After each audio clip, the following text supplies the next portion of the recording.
친구들 한 주간도 잘 지냈나요? 자, 오늘은 밧세바가 눈에 들어와라는 제목으로 함께 말씀을 나누려고 해요. 아마 이제 들어본 친구들도 있을 텐데 오늘 우리가 읽었던 이 사무엘하 11장은 다윗과 밧세바 사건을 다루고 있어요. 오늘 말씀을 통해 다윗 왕이 저지른 범죄가 무엇인지 한번 살펴보고 또 우리는 어떻게 살아야 하는지 깨닫는 저와 친구들 되기를 바라겠습니다. 자, 우리 다윗 왕의 범죄를 우리가 크게 두 가지로 볼 수 있는데 하나는 간음, 그리고 두 번째는 살인이에요. 자, 첫 번째 먼저 간음에 대해서 한번 살펴볼 건데 우리 오늘 본문 4절 말씀 한번 보겠습니다. 사무엘하 11장 4절에 보면 다윗이 전령을 보내어 그 여자를 자기에게로 데려오게 하고 그 여자가 그 부정함을 깨끗하게 하였으므로 더불어 동침함에 그 여자가 자기 집으로 돌아가니라 이렇게 말씀을 하죠. 자, 여기서 그 여자는 누구일까요? 바로 밧세바예요. 바로 앞절인 11장 3절에 보면 밧세바를 이렇게 소개하고 있어요. 다윗이 사람을 보내 그 여인을 알아보게 하였더니 그가 아뢰되 그는 엘리암의 딸이요 햇사람 우리아의 아내 밧세바가 아니니까 하니라고 말을 해요. 자, 밧세바를 어떻게 소개하죠? 엘리암의 딸 햇사람 우리아의 아내로 소개를 해요. 자, 이처럼 누군가의 딸이자 누군가의 아내인 밧세바, 이 한 여인에게 한 나라의 왕인 다윗이 범죄를 저지르게 돼요. 다윗이 한 일은 하나님께서 보시기에 악한 일이었어요. 오늘 본문 27절 한번 볼까요? 그 장례를 마침에 다윗이 사람을 보내 그를 왕궁으로 데려오니 그가 그의 아내가 되어 그에게 아들을 낳으니라. 자, 이 부분이 중요해요. 다윗이 행한 그 일이 누가 보시기에 악하다고 하죠? 여호와 보시기에 악하였더라. 자, 우리가 죄에 대해서 생각해 볼 때 우리가 죄 어떤 헌법이나 이런 걸 어겼을 때도 물론 우리가 죄라고 생각할 수 있지만 성경이 말하는 죄는 하나님께서 보시기에 악한 거, 하나님을 멀리 떠난 것이 바로 죄예요. 자, 다윗이 한 일은 하나님께서 보시기에 악했기 때문에 죄인 거예요. 자, 그런데 우리가 흔히 간음이라고 하면은 육체적인 것만 생각할 수 있는데 예수님께서는 마태복음 산상수훈에서 이 간음에 대해서 우리가 마음으로 음욕을 품는 것도 간음이라고 하셨어요. 자, 마태복음 5장 27절과 28절에 보면 예수님께서 이렇게 말씀하세요. 또 간음하지 말라 하였다는 것을 너희가 들었으나 나는 너희에게 이르노니 음욕을 품고 여자를 보는 자마다 마음에 이미 간음하였느니라 이렇게 새롭게 해석을 해주세요. 그러면 이 말씀만 보면 예수님께서는 그럼 남자에게만 경고를 하시고 여자에게는 그럼 해당되지 않는 것인가? 이렇게 생각할 수도 있어요. 하지만 오늘날 우리 모두에게 해당되는 말씀이에요. 그리고 간음은 단지 육체적인 것, 또 우리의 마음에 관한 것뿐만 아니라 나와 하나님과의 관계, 주님과의 관계에 있어서도 우리가 영적인 간음을 저지를 수도 있어요. 자, 주님과 우리와의 관계를 먼저 잘 보여주는 말씀이 있는데 우리 신약성경 에베소서 5장 31절과 32절 볼게요. 바울이 이렇게 이야기합니다. 그러므로 사람이 부모를 떠나 그의 아내와 합하여 그 둘이 한 육체가 될지니 이 비밀이 크도다. 나는 그리스도와 교회에 대하여 말하노라 이렇게 말을 해요. 자, 다시 말해서 남녀가 결혼해서 한 육체가 되는 것처럼 예수 그리스도가 우리의 영적인 신랑이 되시고 교회가 뭐죠? 믿는 우리들의 모임이 교회잖아요. 따라서 교회인 우리도 예수 그리스도의 신부, 영적인 신부가 된다는 거예요. 자, 그렇다면 원래 간음이라는 뜻이 결혼한 남녀가 그 배우자 외에 다른 사람과 성적인 관계를 맺는 것을 간음이라고 하는데 예수님을 떠나서 다른 우상들을 섬기는 것을 오늘 구약 성경에 보면은 간음이라고 또 표현하는 게 있어요. 자, 그 내용이 역대상 5장 25절에 나와요. 읽어줄게요.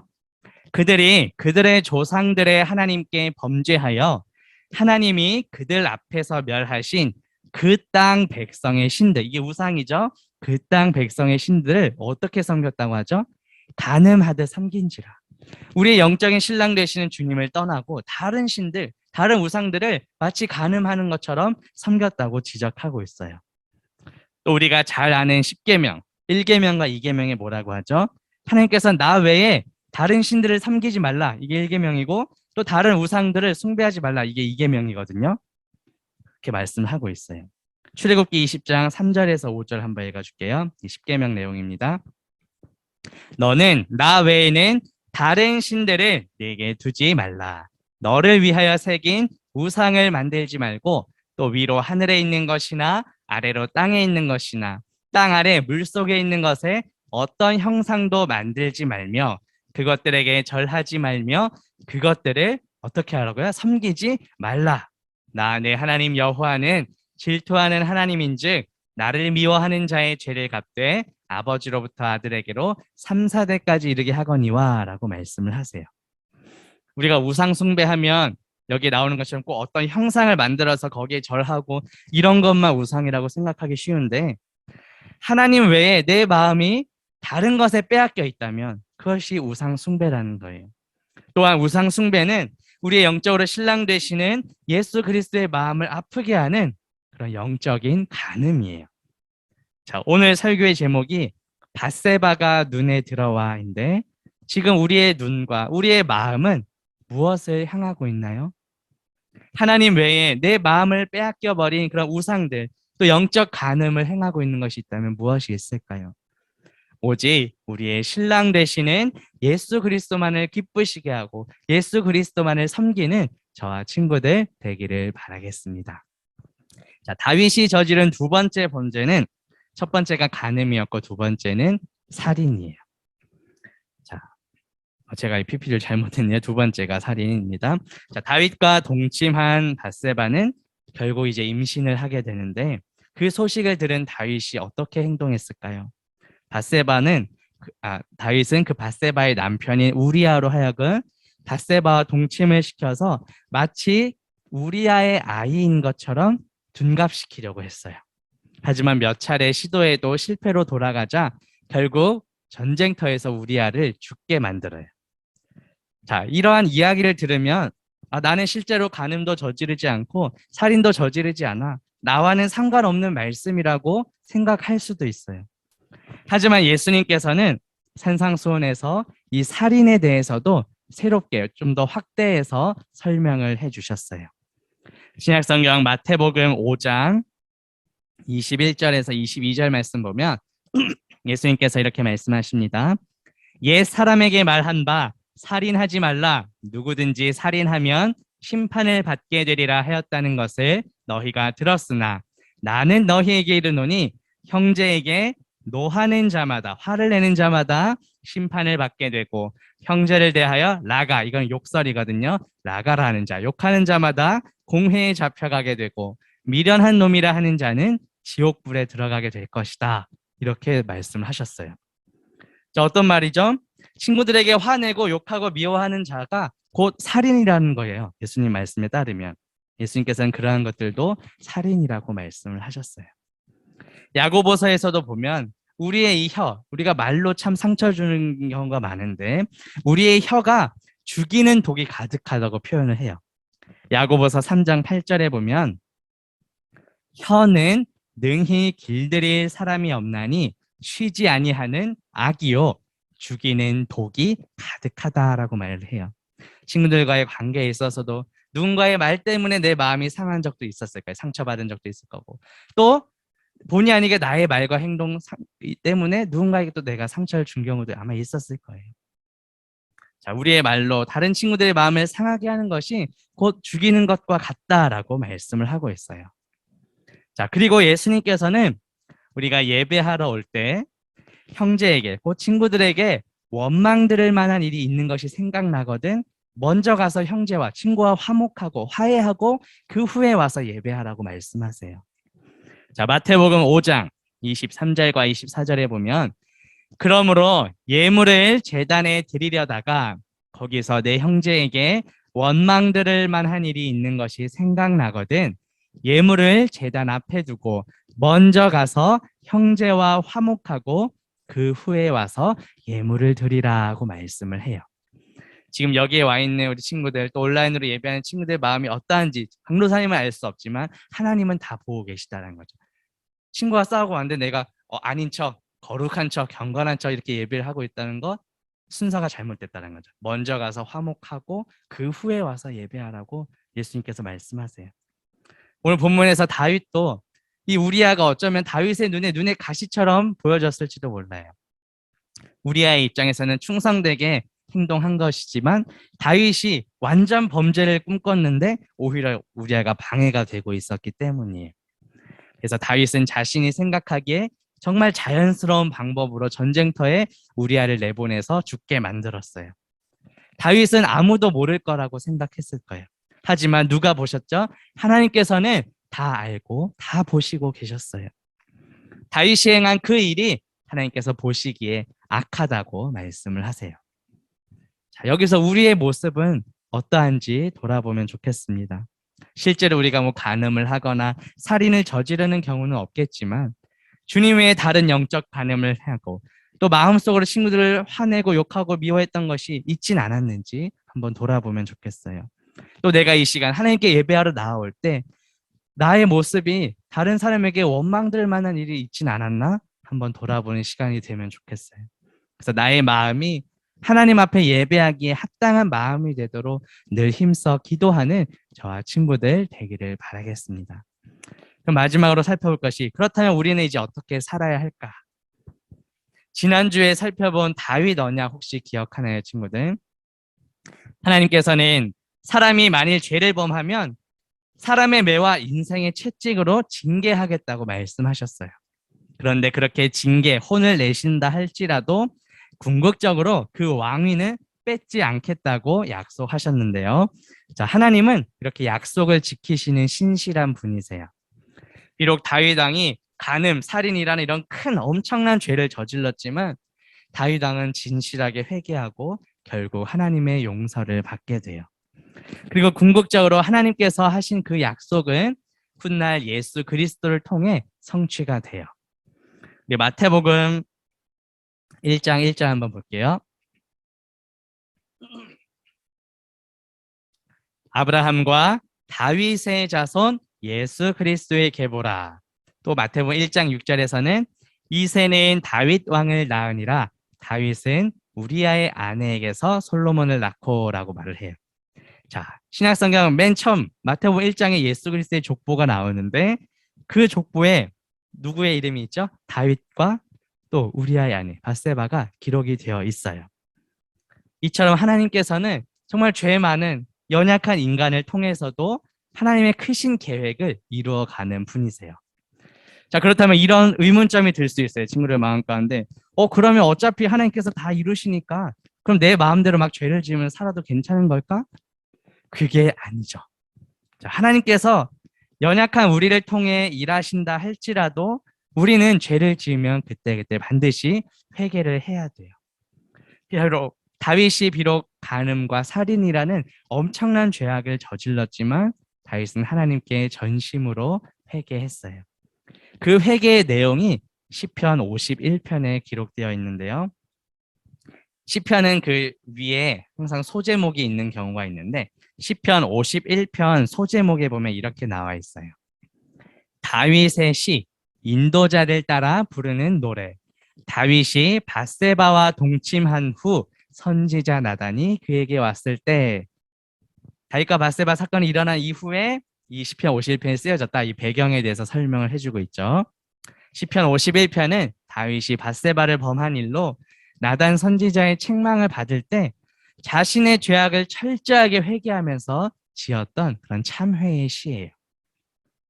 우리가 자칫 다윗과 밧세바 이야기를 들으면 나랑은 상관없는 일이야 이렇게 여길지도 몰라요.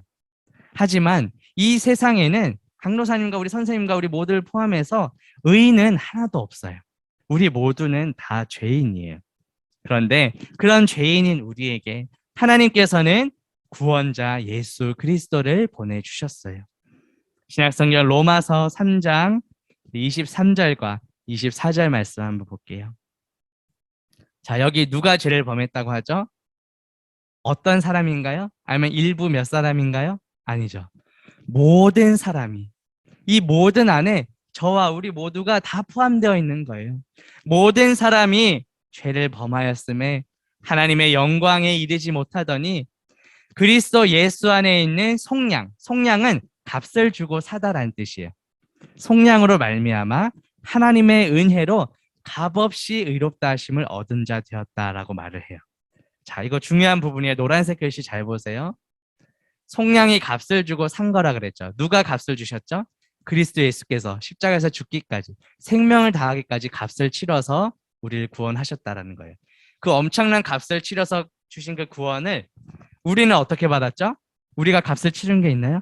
없죠. 하나님의 은혜로 우리는 값없이 예수님께서 값을 다 치르신 것을, 속량하신 것을 우리에게 값없이 주셨다는 거예요. 은혜가 뭐죠? 받을 자격이 없는 우리에게 값없이 주시는 하나님의 선물이 바로 은혜예요.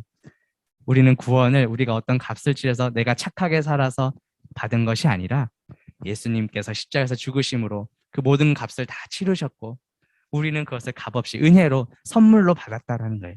예수님께서 십자가에서 다 이루시고 그 의로움을 보시고 죄인이 우리도 의롭다고 여겨주시는 거예요.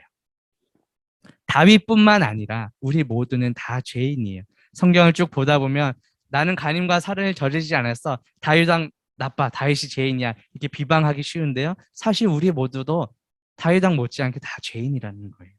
절대 우리 스스로는 우리를 구원할 수가 없어요. 하지만 하나님께서 우리에게 구원자 예수 그리스도를 보내주신 거예요. 예수 그리스도께서는 십자가에서 죽으시고 부활하심으로 우리의 모든 죄를 다 사해 주셨어요. 우리를 구원하셨고 하나님의 자녀로 삼아 주셨고 하나님과 화목하게 해 주셨어요. 이 모든 것은 우리 어떤 자격이나 조건이 아니라 전적인 하나님의 은혜로 값없이 주어진 거예요. 우리가 죄를 깨닫고 회개할 수 있는 것도 하나님의 은혜예요. 그렇다면 우리가 해야 할 것은 무엇일까요? 하나님의 그 은혜를 구하면서 상한 심령으로 회개하고 예배하는 거예요. 다윗은 시편 51편 17절에서 이렇게 고백합니다. 하나님께서 구하시는 제사는 상한 심령이라. 하나님이여 상하고 통회하는 마음을 주께서 멸시하지 아니하시리이다 라고 고백해요. 자, 여기서 상한 심령은 나의 모든 교만한 마음들을 다 내려놓는 거예요. 나의 낮은 것을 다 부서뜨리는 거예요. 겸손한 마음으로 하나님의 은혜만을 간구하는 거예요. 우리는 자칫 다윗처럼 간음과 살인을 저지르지 않았다고 생각하고 나는 잘 살고 있어. 나는 괜찮은 사람이야. 라고 착각하거나 교만에 빠지기가 쉬워요. 하지만 그러한 교만을 갖지 말라고 바울은 이렇게 우리에게 권면합니다. 신약성경 고린도전서 10장 12절 볼게요. 자, 그런즉 선줄로 우리가 서 있다고 생각하는 자는 넘어질까 조심하라고 말해요. 오늘 이제 밤새 눈이 많이 와서 눈길이 많이 미끄럽죠. 오는 길이 아마 좀 힘들었을 텐데, 자, 우리가 선줄로 생각하는 자 넘어질까 조심하라고 말을 해요. 나는 괜찮은 사람이야라고 교만하지 말라는 겁니다. 다윗왕뿐만 아니라 우리도 언제든지 넘어지고 죄를 지을 수 있는 연약한 존재라는 거예요. 자, 우리는 연약하게 살아가다 보면 또다시 넘어지고 죄를 짓게 될 거예요. 하지만 그럴 때마다 하나님의 은혜를 기억하면서 상한 심령으로 겸손히 회개하는 저와 친구들 되기를 바라겠습니다. 자, 이제 말씀을 맺으려고 해요. 오늘 말씀을 통해 다윗 왕이 저지른 범죄가 무엇인지 또 우리는 어떻게 살아야 하는지 살펴보았어요.